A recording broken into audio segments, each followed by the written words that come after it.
All right, everyone, we're going to start our meeting. I appreciate your patience. There were slight technical difficulties in starting this meeting, but we will be starting right now. Welcome to the March edition of Parks, Recreation, Waterfront, and Resiliency. Thanks everyone for joining.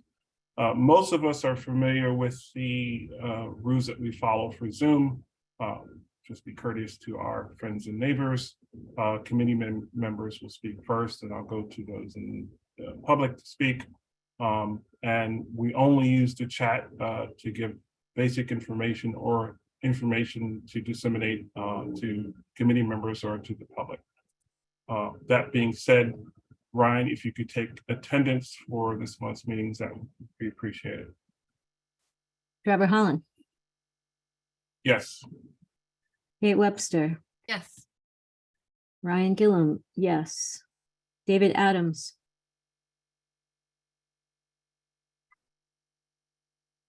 David's got his hand raised.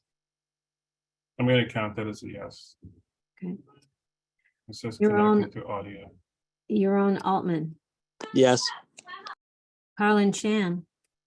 Yes. Catherine Put you in Freed. the right direction, or Yes. contact someone else to reach out to you. I don't and provide know. certain information. I don't know it. Again, I don't know. Did you say Valentina Jones? So I did.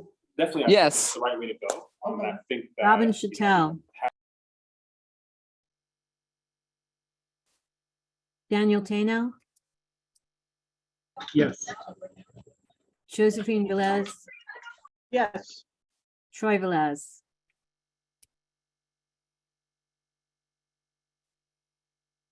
Okay. Right. Thank you, Ryan. We're going to go through this agenda as it was posted on the website, beginning with the Parks Manager. Well, we're going to ask about the minutes, but we're going to go through the Parks Manager update, an update on the status of the Tompkins Square Park Fieldhouse capital project and the repavement project. And then we have updates on ESCR, PA1, PA2, parallel conveyance, and BMCR. And those are the agenda items for tonight's meeting. If you are listed as an attendee and you are here to present and need to talk, can you please raise your hand so I can move you over to the panelist portion?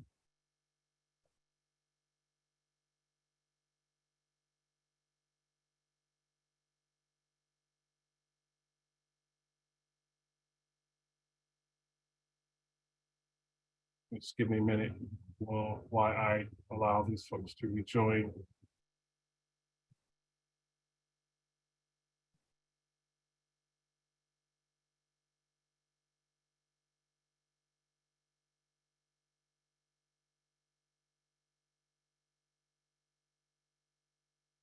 Now what?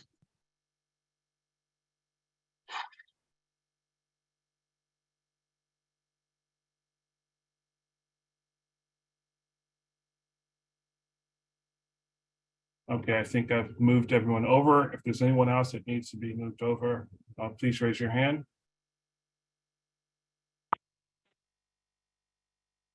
Okay, good. Trevor, can I yes. just mention, we have several people that aren't muted. But please check that if you're not speaking, that you're muted.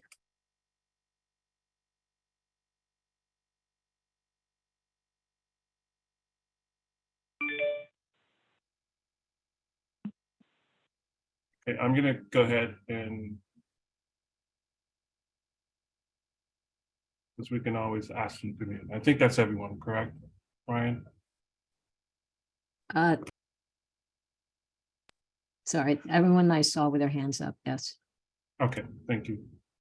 First up, the minutes were sent out. Were there any questions or amendments or changes to the minutes? If not, we're going to deem them approved. First up on the agenda is the Parks Manager update. Hi, good evening. Trevor, you can hear me, right? Yes, we can hear you. Hi, so good evening, everyone. So my update starts with, we finally were able to correct the issues at Tompkins bathroom, and we were able to reopen it 2 weeks ago. As for Stewart, we're still working with Con Ed to kind of resolve the electric issue.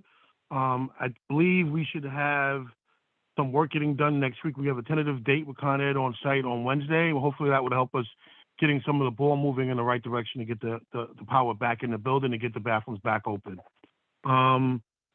We also added a second shift of 4 staff and 1 supervisor to the district. They'll be hitting hotspots throughout the district from 1 to 9:30. It's going to be a great help. They will also be doing extra garbage collection and helping us assist with hitting some of our problematic sites we have in District 3. One of my third part of my report is what you asked for. It's regarding the closure of Tompkins. The tentative date for the closure for Tompkins will be the 20th of March. We're not sure exactly, but that's the date that was given to us by Capital of when they're going to be starting their project.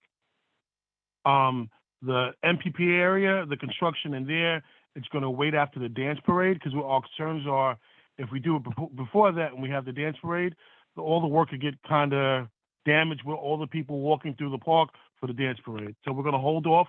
It's most likely going to start in June of this year.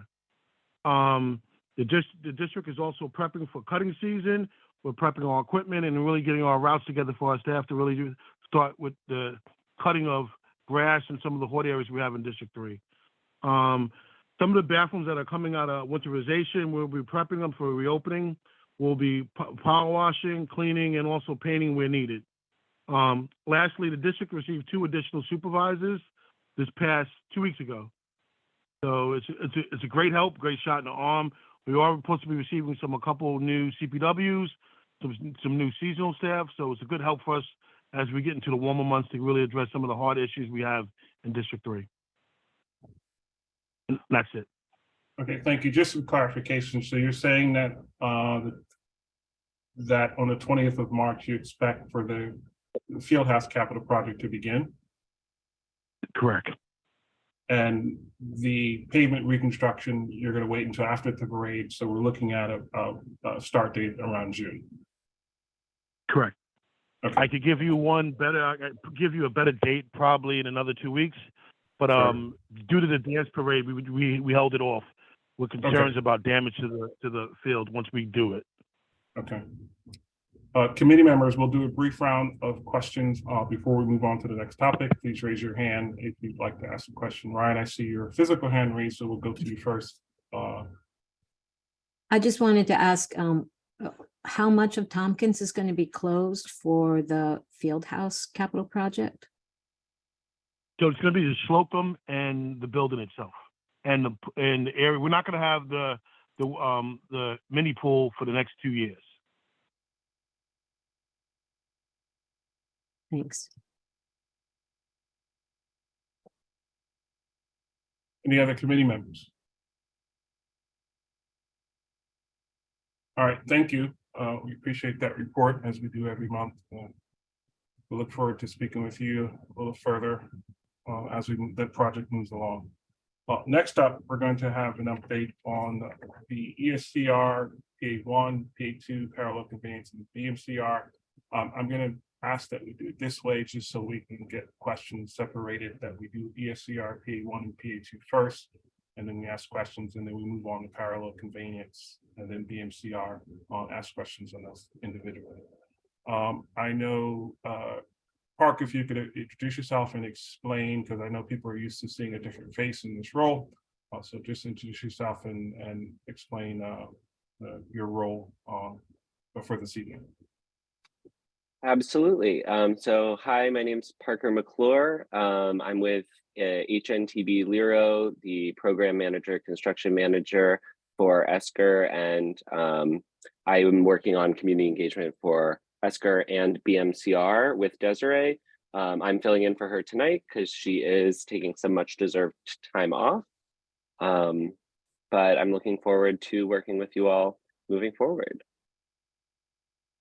All right, thank you, Parker. And who's going to give the presentation, and do you need Sheena's screen share? So I'm going to be giving this presentation, and I will need screen sharing.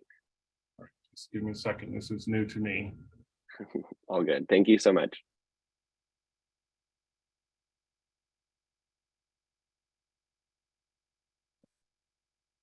And Parker, let me know if you have ability to screen share now.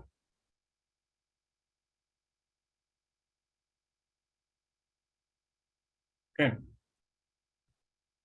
All right, it looks like it's working. Can you see my screen? yes, we can. Great. So let's get started. As I mentioned, I'm Parker McClure with HNTB Lero, the program manager, construction manager for ESCR. I'm filling in for Desiree, and she's been presenting at these meetings for the past 2 years. I'm joined tonight with some of my colleagues from the PMCM and New York City Department of Design and Construction to present updates on the East Side Coastal Resiliency Project and Brooklyn Bridge Montgomery Coastal Resilience Project. We'll start with ESCR and then take questions on ESCR, and then move into BMCR and then take questions on BMCR. This is just an overview of the items we're going to be discussing tonight. So starting with Work With Us, we had our quarterly Work With Us information session in February. Thank you to those who joined. And if you couldn't make it, the slides are on our website. Thank you to our partners, Workforce One, Lower East Side Girls Club, Lesson, and Henry Street Settlement. New opportunities from the event can be viewed on the Work With Us page of the ESCR website, which is linked here. These include opportunities from Workforce One, which came up from this event, as well as new opportunities from IPC for the ESCR project. Additionally, NYCHA Resident Services, Economic Empowerment and Sustainability has shared some opportunities and upcoming events with us. You can find those on their website, which is linked on this slide. And so now, I believe everyone is familiar with this map showing Project Area 1 in yellow, Project Area 2 in orange, and parallel conveyance in maroon. And this is just an overview of construction progress. And we're going to go into a little more detail about what's new in the upcoming slides. This is very similar to the last presentation. Essentially, work is underway in PA1 and PA2 and is moving forward as planned. Some new information on this slide is that the O&M retaining wall, that's the operation and maintenance retaining wall in PA1 has begun, and the flood wall in PA2 is now 1,600 feet. I believe in January it was only at 1,400. And then the biggest change is probably that parallel conveyance has started mobilization and pre-construction activities, which I'll get more into in a bit. So first, Project Area 1. Here's the timeline that I believe you're all familiar with. The construction, as I said, is moving along, and we invite you all next week to the CAG meeting, where Desiree is going to be providing a deeper dive into the schedule. That meeting is a week from today on Thursday, March 23rd. There was a request previously to show the percent of open space at the moment, and so that's included on the left, as you can see, 52%. As I've mentioned, not a lot has changed since January. The construction's just moving forward. And the new things on this slide are showed in bold, specifically the operations and maintenance retaining wall is under construction. And the construction on, or the work on Ball Field 3 has ended. So the asphalt path, which is the original detour, has been reinstated, and there's no more temporary blue mat across the field. And so moving on, this is a photo of the maintenance and operation retaining wall, which is under construction. And then these are some photos of the combination or combi wall. It's called that because it uses a combination of sheet piles and pipe piles. The photo on the left shows the combi wall being installed, whereas the one on the right shows parts of the wall that are already installed. Now moving on to what we've heard. So regarding the archaeology at Corlears Hook Park, the excavation is, yep. Just once, if you could slow down, maybe just by 5%. Oh, yeah. Yeah, for sure. Sorry about that. You can continue, just slow down somewhat, because we're trying to take notes, and I want to make sure the secretary is able to capture what you said. Absolutely, I apologize. And so moving on to what we've heard, Regarding the archaeology at Corlears Hook Park, the excavation is going to continue for approximately another month, which will be followed by testing to make final determinations of what's found. We've posted signs around the archaeology site, and we'll update those signs once the final determinations have been made. There's also an update in the newsletter, the most recent newsletter, which can be found on the Esker website. Regarding the Delancey Street detour, we are working with the city's Department of Transportation to evaluate the pedestrian detour and improve safety and accessibility in the area. Additionally, we are working with DOT on the 10th Street bike tour to evaluate additional construction zone signage for bicyclists, because that's where the detour is for the Greenway right now, which we'll have a map of later in the presentation. Moving on to project area 2. So Stuyvesant Cove Park north of 20th Street is complete, just pending an iron rail installation. The Greenway north of East 20th Street is open now to the public. And I realize this map does not show the locations of numbers 5 and 6, which have just started construction activities, which that's 15th Street between AVC and FDR, which is within the COD facility, where they're doing sewer replacement.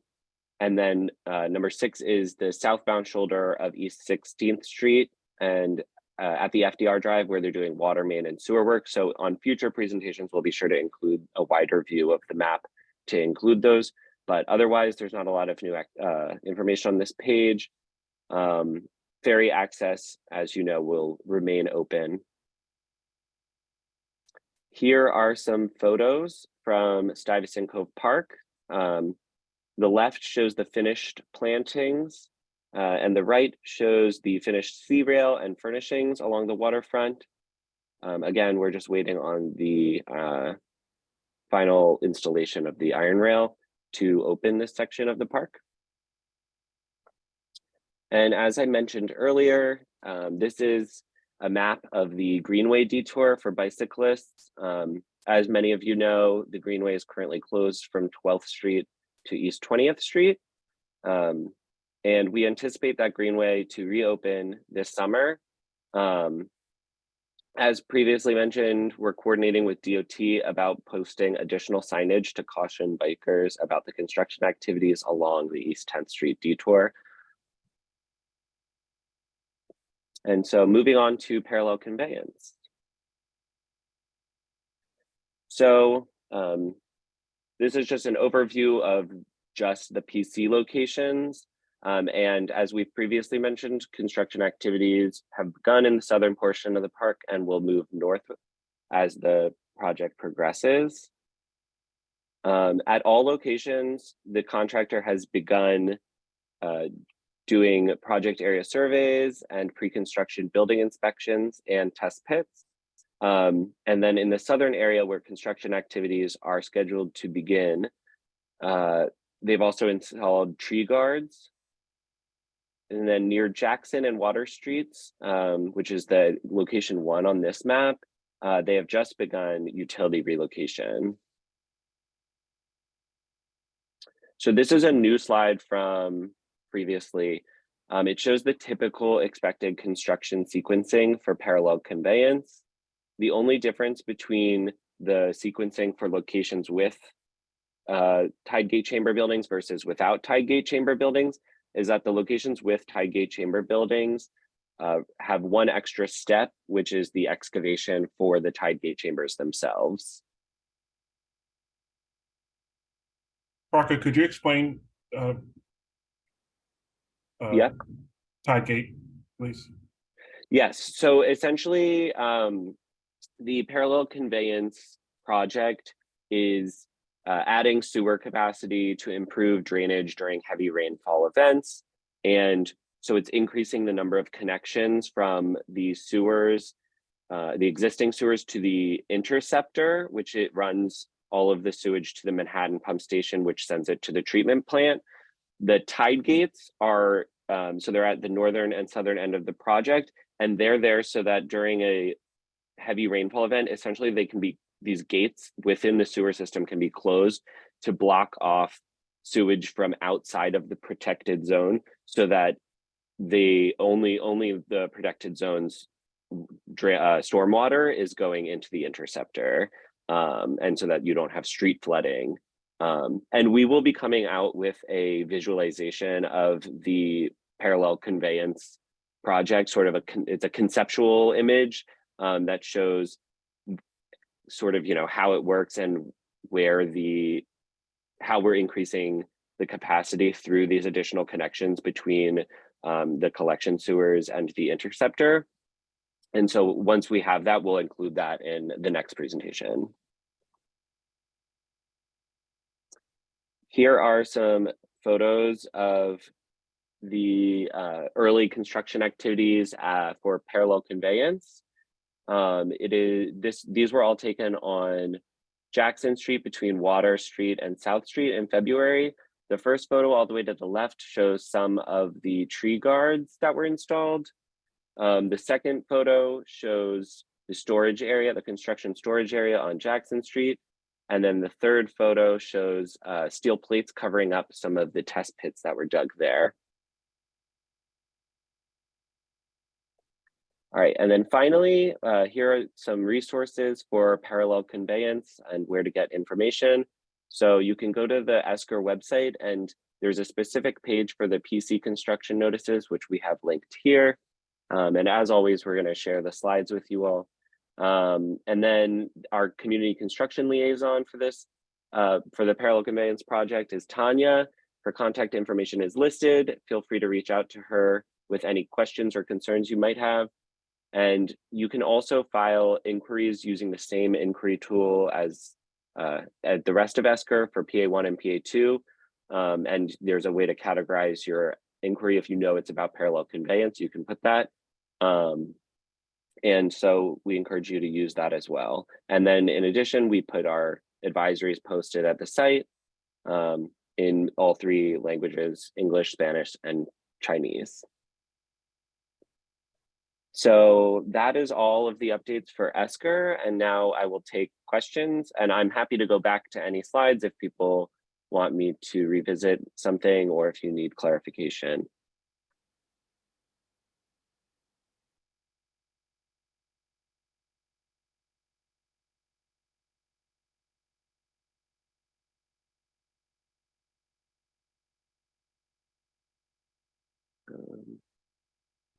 Do we have Trevor?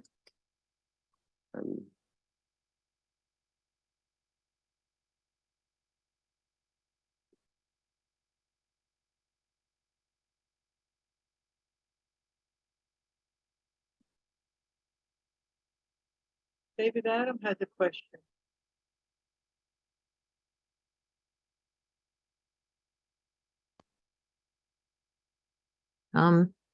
Why don't you call on David Adams, somebody?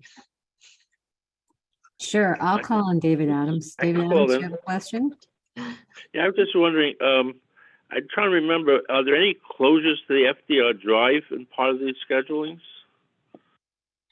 Not currently. I believe that if we had to close the FDR, we would definitely issue an advisory. There are none in the immediate future that I'm aware of, but we will issue any advisories in regards ahead of time. Thank you. Mm-hmm. All right, sorry about that. Here's I need a new computer. I have a couple of questions, and you mentioned, and I see that Jennifer is on, and perhaps she can give us a more definitive answer on the bike lane safety. I know this has been raised before and multiple times, but perhaps it's a little easier if we hear it from DOT. One of the most unsafe portions of the detour runs along Allen Street, down Pike, where you have told bikes to go down. And it's obviously a very unsafe area because the pavement is not level, and it puddles, and people are forced to go into active traffic in order to maintain a safe bike experience. We've been told that it will take many years. In fact, it may not be fixed until after the ESCR project is complete. But can you just update us on this one section, which has been extremely dangerous for at least a decade? Definitely. I'll bring, oh wait, is DOT here? Yeah, hi Parker, can you all hear Sorry, me? hi. Excellent, my AirPods are not connecting, but good evening, everyone. I'm Jennifer Santinez, the Manhattan Deputy Borough Commissioner at DOT. It's been a while since I've seen you all. I'm returning from maternity leave after a few months.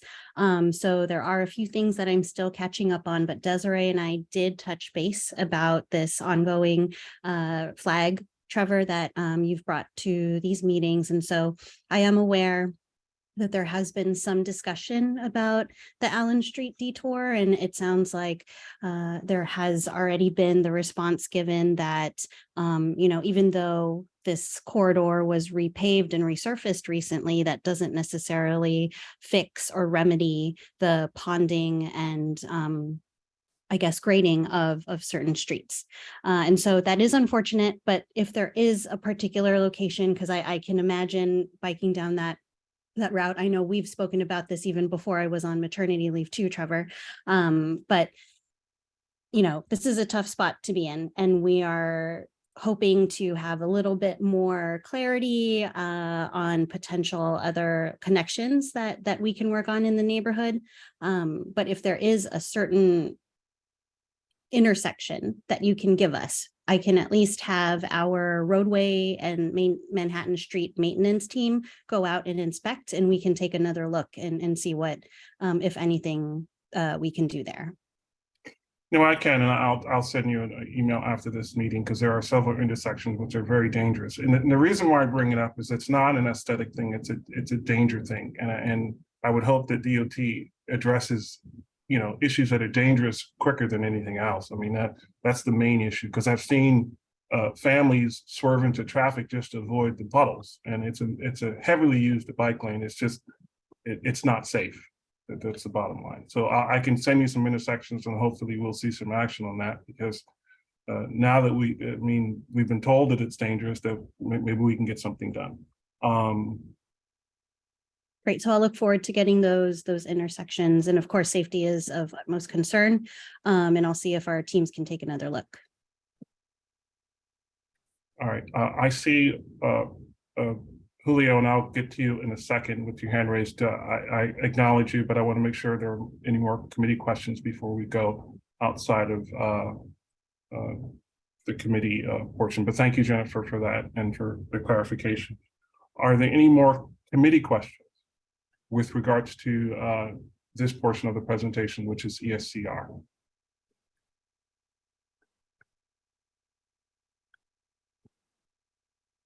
Seeing none, I'm going to go to the public, and I see, let me allow to talk. Okay, go ahead, Julio. Hi, can you hear me? Yes, we can. Awesome, thank you so much. Just for anybody who doesn't know, my name is Julio. I'm Summer Trainer's office. I also would like to echo Trevor's concern with the bike lanes. Our office has gotten some of these, so any improvements would be great. But I just had a question in regards to the presentation. If how can I have access to this slideshow, or can I reach out to you guys, or is this public? I just want to know. So there's a presentations page on our website where we post all of the slides to the presentations. And then also, I believe CB3 posts the recordings online. Great. Yeah, if I had, I'll just look it up online. Thank you so much. No problem. Okay, thank you. Diane. Hi, Peter. My name is Diane. I'm also a member of the CAG, as well as a member of the public. I wanted to ask about the restored ball field. I don't know if you want to go back to that slide, but it's great that the work is completed. Unfortunately, today, some of the protective fencing came down around the sod there. And some people were in there doing lacrosse practice. So although I really appreciate the fact that the team has made every effort to take down the everything that blocks the sight lines and the view of the waterfront and everything really quickly. Unfortunately, the fencing that's there didn't quite stand up to people pushing at it today and knocking it over so they could get in there to use the sod. And then right next to it, unfortunately, where the blue thing was, the blue matting, we have a pretty dead zone of mud. And so we've had some inquiries about whether or not that can be seeded, or maybe there's some leftover sod or something to help restore that part so there's not a big mud patch there. Okay, thank you so much for bringing that to our attention. I'll be sure to make sure that both of those are addressed.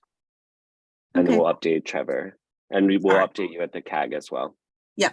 Okay, thank you. Thank you. Garrett? I think I unmuted myself, did I? You're unmuted. Go ahead. Hi, it's Garrett. I'm the manager of the dog park at Tompkins Square. I'm also the one of the people who worked with Corporation Counsel, the city's lawyers, to draft our off-leash policy that exists in East River Park. I'm not sure if this is off topic, but I really do want to bring to our attention the off-leash dog situation. I know people have come here to complain, but the policy has completely collapsed in New York City since COVID. The off-leash dog situation, it's out of control. I just have a few thoughts. I didn't want to come here to complain, but I did have one or two thoughts I wanted to share with the Parks Committee. Number one, I don't think we're going to be able to ticket ourselves out of this problem. In the 1 hour before this meeting, we stopped counting at 45 off-leash dogs loose in East River Park. There were 37 off-leash dogs loose in Tompkins Square Park. Park Enforcement Patrol is not going to be able to solve this problem by simply writing more tickets. Susan and I have met 10 years ago and asked PEP to write more tickets. They did. We went back to them. We said, write more. They did. It's not making a dent. I hope I don't have to explain to folks how serious a problem this is. This neighborhood in the past 10 years have seen children attacked by off-leash dogs. We've seen adults attacked by off-leash dogs. We've seen dogs killed by other off-leash dogs. We've got to come to it. We've got to act responsibly as a community. And if I'm going to sum up here now, because I don't want to be long-winded, if we accept that PEP, the Park Enforcement Patrol, is not going to be able to solve this problem, and they absolutely are not, I think it behooves us as a community board not to come together, put together a working committee and try to come up with some solutions, because I don't see a solution coming. I don't know how it ever worked. I'm going to send you a very brief email after this meeting so you could perhaps contact me, but I would love us to be able to come together and make a working committee so we can solve this off-leash problem once and for all. Garrett, thank you. Yes, that was off topic, but we hear you. I listen. I hear K in my ear. Folks need to speak, so I wanted to make sure you spoke about it because it is a topic. Perhaps that's an agenda item for a later meeting, and I will keep that in mind. But thank you for bringing that to the committee's attention. Okay, I'm going to follow up, Trevor, with an email to you. And sure, I would send it to Susan. Or the board. That's much more efficient than me. Gotcha. Thank you. Thank you.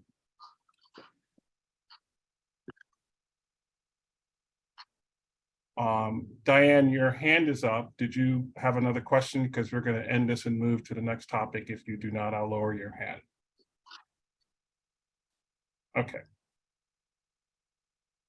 Let me just check the.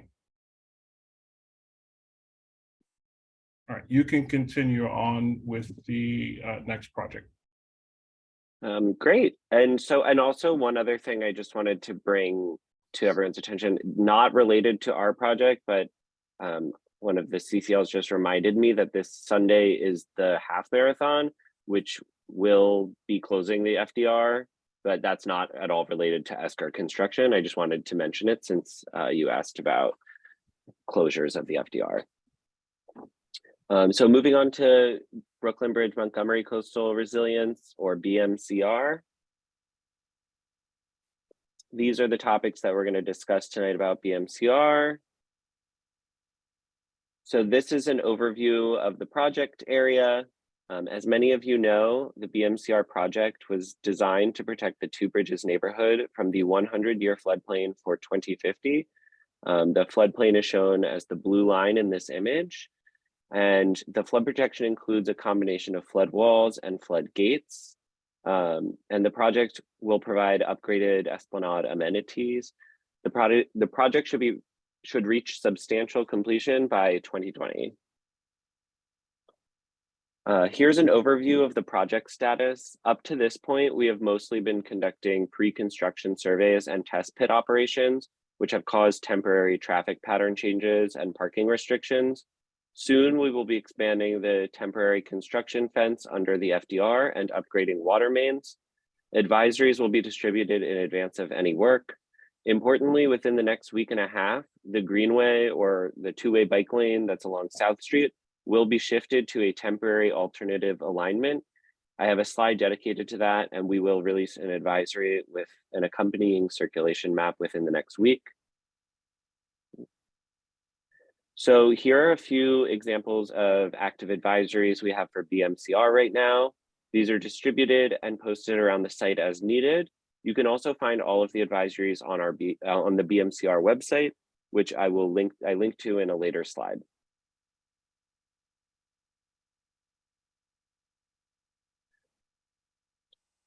As mentioned, the Greenway will be detoured starting on or before March 27th, so by the end of this month. The new alignment will run from Catherine Slip to Pier 35 via a bike and pedestrian shared zone along the waterfront. So the benches that are along the water have to be removed to ensure that we meet the required 10-foot width minimum for emergency vehicle access. And prior to the realignment, we will release an advisory with a circulation map that will be posted around the site and to our website and distributed. And so here are some resources for BMCR. Given that the project's just starting construction, we recently did a big update on the website, which is linked here to include more information about the project and ongoing activities. Our community construction liaison for BMCR is Marcia Guido, whose contact information is listed on this slide. Soon, we're going to have a BMCR specific inquiry tool similar to the one for Esker. So we will notify you all when that's up and running. And then, as mentioned, on-site signage and presentation like these. So that's all we have right now for BMCR. Does anyone have any questions? We're going to go to committee first. I'm just going to ask a couple of questions, stand out really quickly. And I see that Daniel has raised his hand also. Could you go back to that shared bicycle lane?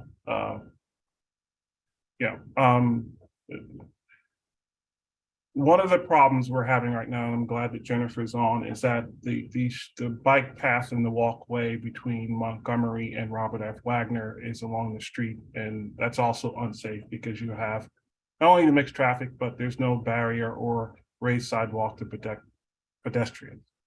The other issue is people don't like to walk behind that netting because there isn't an escape route. So I'm trying to figure out where you can get out if you go behind this netting and construction netting. Are there exit points where you can get out, or do you have to go all the way 6 blocks before you're able to get out? And that's not clear on this map. But right now I know there are portions of it where you have to go 4 or 5 blocks in order to get out of the shared pedestrian bike pathway. Yes, so I'll bring back to our team, and also we've been coordinating with DOT on the new alignment, but I'll bring up with them that people feel unsafe in the portion of the path near Robert F. Wagner. Also, our CCL Marcia just informed me that all of the intersections along the route and the realignment will remain open. So Catherine Slip, Market Slip, etc. There should be an opening at each of those for people to exit and enter the waterfront area. Okay, and the other issue with those share zone is that sign that you have up. I've noticed a lot of them along the Seaport area, but not too many in our area. We need as many as you could possibly get so that it becomes a lot safer, because bikes and pedestrians aren't necessarily the best mix. And when it comes to intersections, it becomes a little tricky, especially if you're a senior trying to walk along the walkway or across the street with folks going 20 miles an hour on, or if even faster on electric bikes, because electric bikes are going to use it too. Just to make sure we have enough signs that say yield to pedestrians, not just a shared zone. They're supposed to yield to pedestrians. I was down near the Seaport the other day, and many of their intersections had this yield to pedestrians. We need to see the same signs in our particular district, and they're not expensive. They're just signs, and I understand people may not pay attention to them, but at least it gives some people a reference point to say, hey, look, this is an area where pedestrians come first.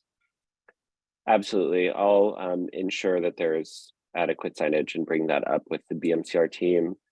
I know that some of the signs that are in that area are currently covered up because the shift hasn't gone into effect yet, but I'll get a map of the locations. Yeah, and just to understand, I'm stressing safety. Everything I talked about has to do with mainly pedestrian safety. We did a survey years ago about the #1 concern for this particular area. And the first thing that came up by far was pedestrian safety and the lack of the fact that we don't have signage or slow down methods to protect people who walk. That was the #1 issue by far in our survey. Daniel. Sorry, I had the same question, Trevor. Carlin. Yeah, hi. Did I hear you say that the estimated completion date is 2028? 2026. Okay. I can go back to the first slide. So yeah, 20 under construction now through 2026. That will apply to just this one section that you're showing now. Right. So the BMCR project runs from the Brooklyn Bridge to Montgomery Street. And so that stretch should reach substantial completion by 2026. But also, I mean, all ESCR components should reach substantial completion by then as well.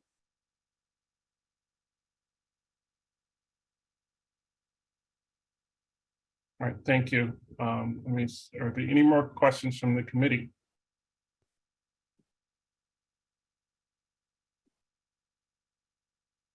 Any questions from those in, well, let's go to Catherine. Catherine, go ahead. Sorry about that. Now I have a question. I'm sorry. Did you just say that ESCR is supposed to be finished by 2026 as well? So according to the information we have right now, so PA2 is scheduled to be at substantial completion before 2025. And ESCR is at the end of 2026. That's for both parts 1 and part 2. Correct. Okay. All right. Thank you. Of course.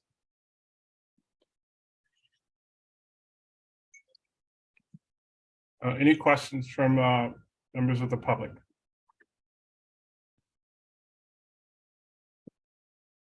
Go ahead, Diane. Hi, Parker. Could you go back to the slide where it shows the Greenway detour? Yes, so this is a draft image. So we're going to release the updated one because they readjusted what the planned detour was. It's still along the water from Catherine to Pier 35, but there's going to be a more gradual shift that was designed in collaboration with DOT. So that will be better represented on a new circulation map. Okay. What I wanted to follow up on was the questions that Trevor was asking about the crossings. because that's a fairly long stretch there. And I wasn't quite clear on your answer about exit points. Because this drawing to me looks like once you enter just south of Pier 35, you must go all the way down to Catherine Slip before there's any exit.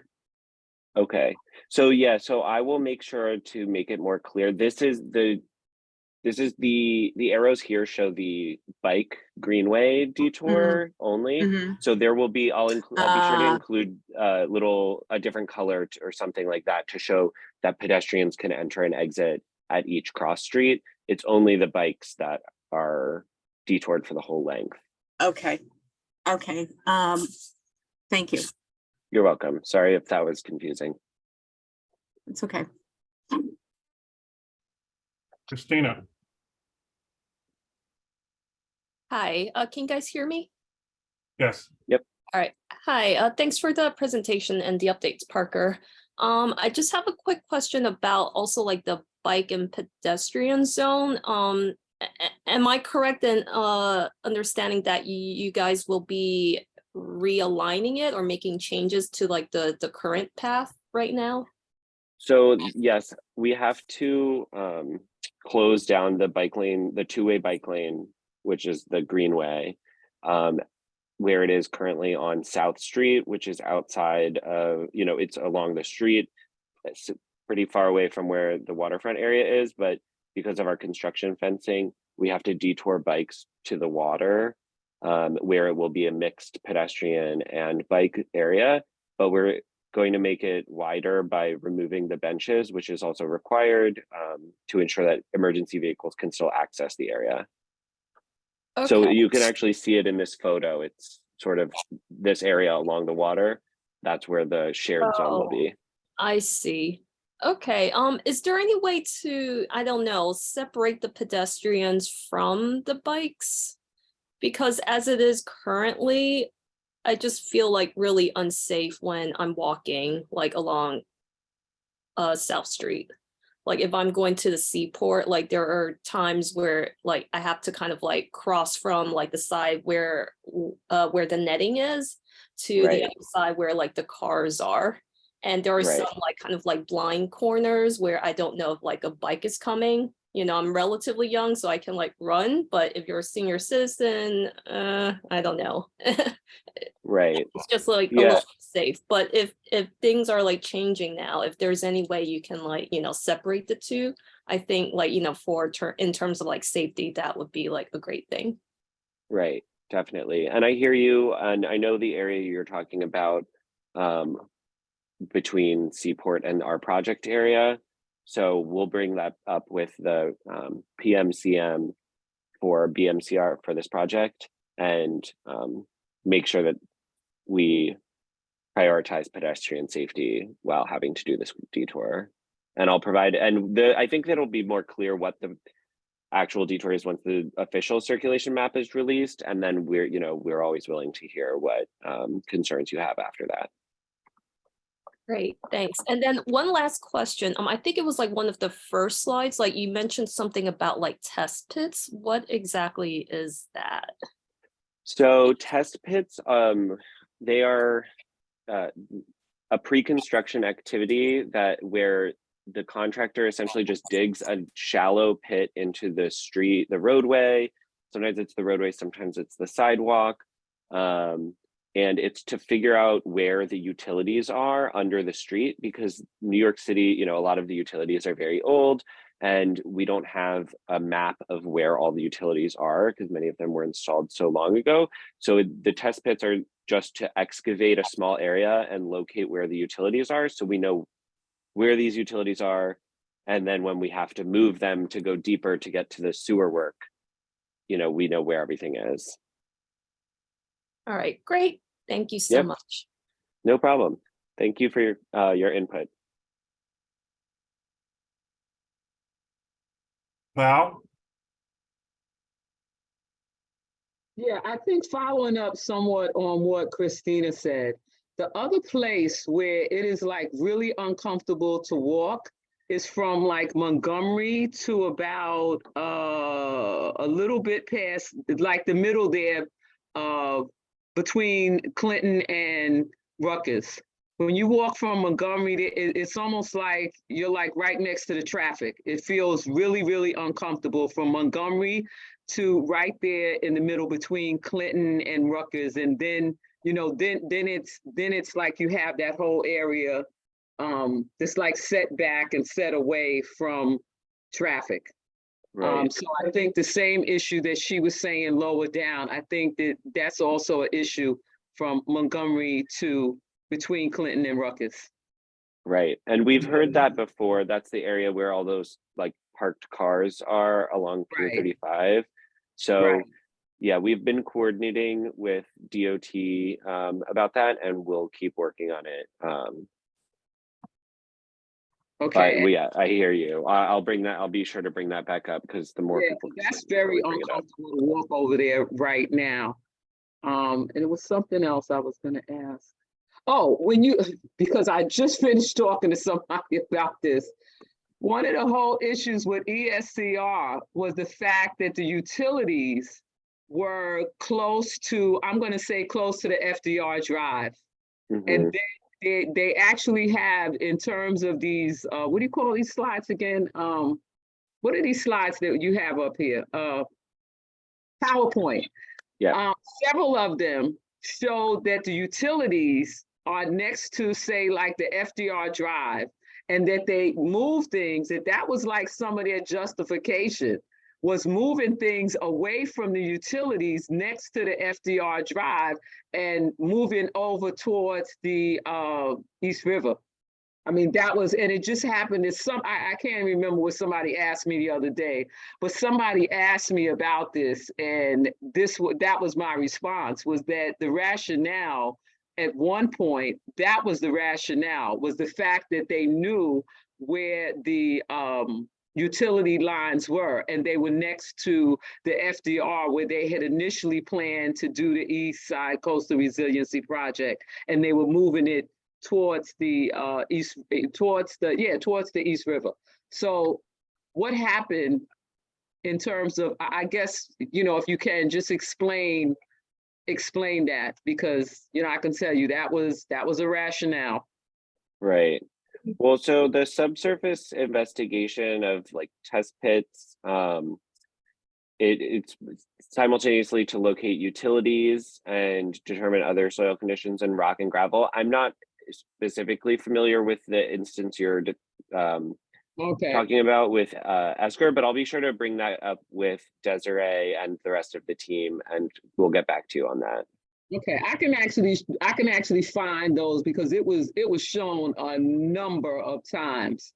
So, you know, I can actually find the slide that was a justification. Okay, thank you. Got it. Thank you. Just some things to take back, Parker, just so and I'm gonna ask one question. There's also planters along that stretch. Are the planters being removed? Yes, the planters are being removed as well. All right, if you could, and because there's going to be needs to be some follow-up, can you let me know which planters are going to be removed? Because obviously we've done some work in those planters, and some of them have been really neglected, and we're losing all of our green with no replacement. So we're looking to put some green in some areas where we can. So if you can let me know where they're going and whether they're going to be recycled, because most of the planters and the exercise equipment is relatively new. Some of it only 2 years old, but it's a whole nother story. Yeah. The other thing is you had mentioned, you know, the area, or Val had mentioned the area between Montgomery to Rutgers, and that has been a problem for at least a decade, much longer. There are simple solutions to improve pedestrian safety that DOT can take, and it's just a bit frustrating that we talk and that we have to follow up. But if you just remove the cars from the sidewalk, you will allow pedestrians to walk and not interfere with the bike path for the area between Clinton, Montgomery, and Rutgers. It is really that simple. And then there's pedestrian safety. We shouldn't have to wait for someone to get hit, and then the cars will be removed. But That's all, for that area, that's all it needs to be done, because there is a sidewalk there, but it's always being used by vehicles.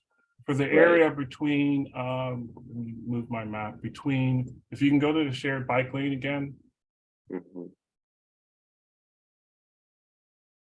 I just noticed that it swings back up around Catherine Slip to Brooklyn Bridge, and several folks have raised that particular area as being dangerous for pedestrians and bikes.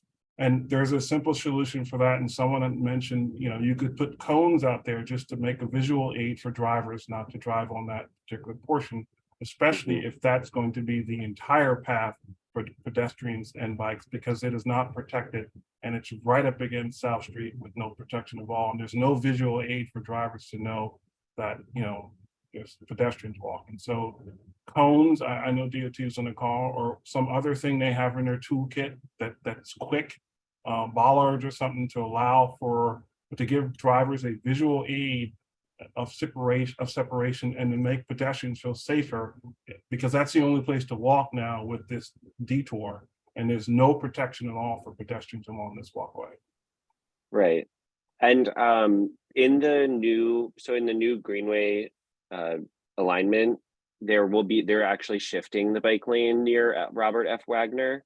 So and in coordination with DOT, they are installing temporary bollards, like the plastic temporary bollards that's stick up. important to know. Yeah, we've been asking for that. That's actually very good news, and I kind of hope that stays there for a while, because it's not only a blind corner, it's just unsafe. Definitely.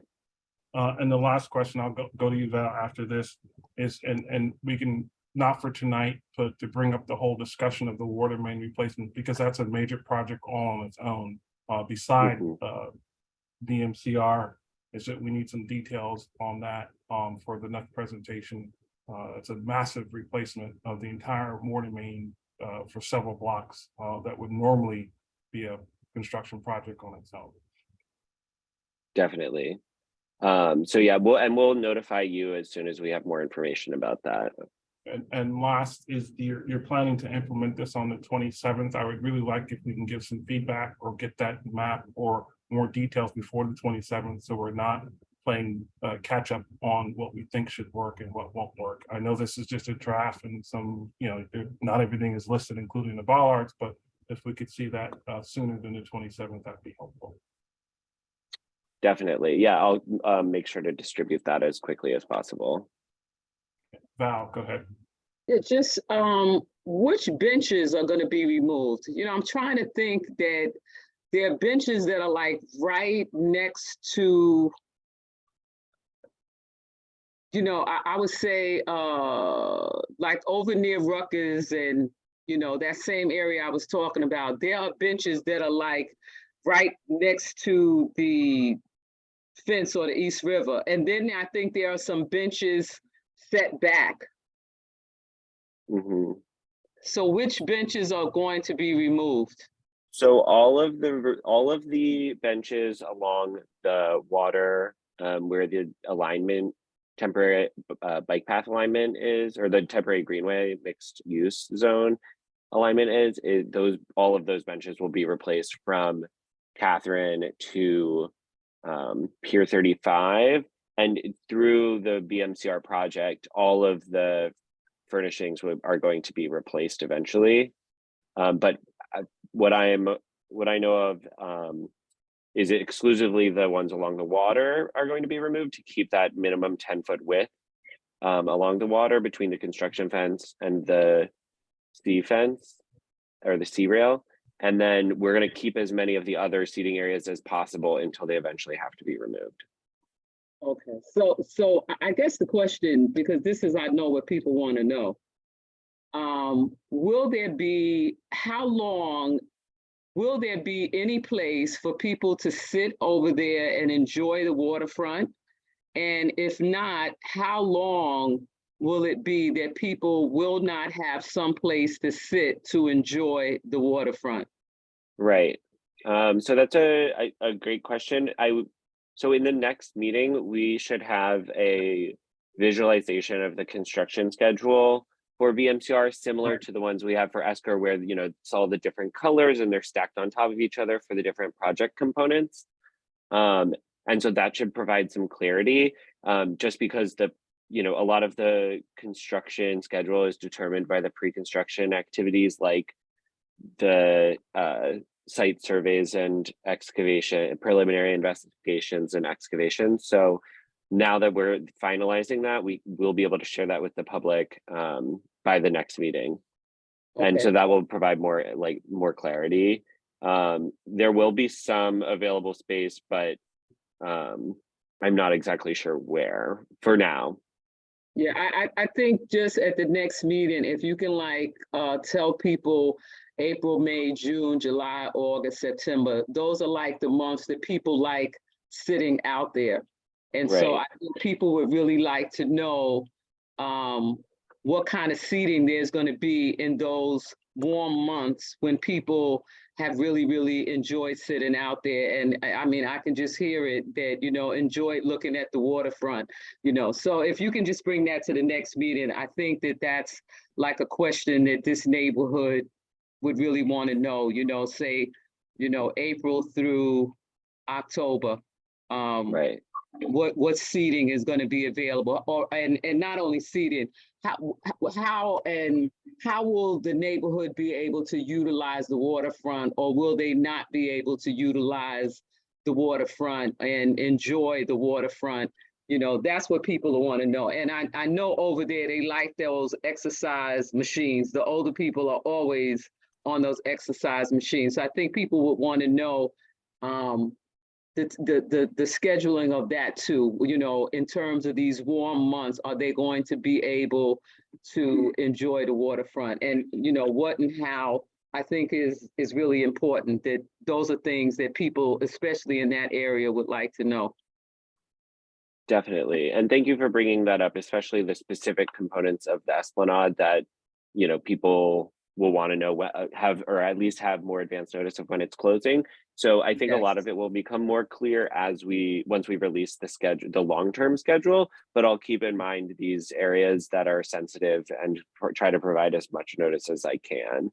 Right. For when they're And closing. nice weather time, because I think that's when it's mostly used, is during, and we're coming up to that. That's what I'm thinking about. We're coming up to nice weather, and probably a lot of people over there were thinking about, you know, the nice weather comes and I'm going to be sitting over there, you know. Right. Thank you very much. Yeah, thank you so much. All right, Parker, just one last comment that I have in the messages here is that they're asking, why don't we have a community advisory group for BMCR? And if we are having one, when is it supposed to start? So there's not one that I'm aware of. I believe the community advisory group for ESCR was part of it was an agreement reached between the city and the community during the land use ULURP process, but don't quote me on that. But so there isn't the same agreement for BMCR. So there is no community advisory group for BMCR, but we will continue to provide updates at parks, CB3 parks meetings, and we will have the inquiry tool, and you can always reach out to Marcia with any concerns. So we're still going to try to be very engaged, but we won't have a specific CAG for it.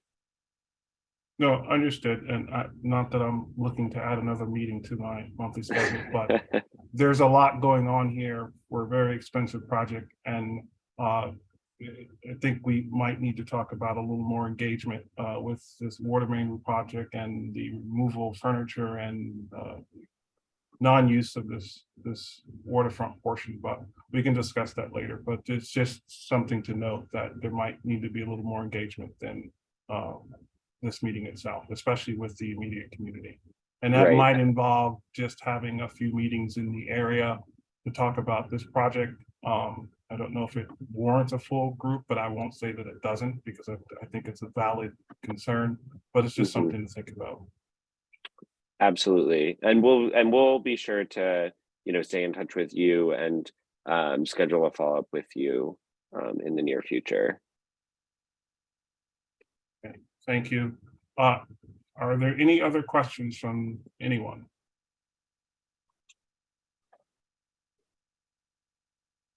Okay, I'm not seeing anything, so thank you for joining us, Parker, and I also thank Jennifer for attending this meeting. I appreciate the fact that you're here. It makes a big difference so you can hear our concerns directly. But we appreciate you attending. So thank you, and we'll talk later and follow up on those issues. Thank you so much. Thanks, everyone. Next up, that is the end of our agenda, with the exception of our vote to adjourn. It is 7:43. That's really nice. I don't know the last time that's happened, but any old business? Any new business? Ryan, can you take attendance? And this will also adjourn the meeting. Yes. Trevor Holland, Yes. Kay Webster, Yes. Ryan Gillum, yes. David Adams, Yes. Yaron Altman, Yes. Colin Chan, Yes.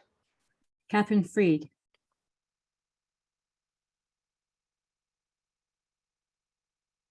Catherine? Valentina Jones, Yes. Robin Chattel, Yes.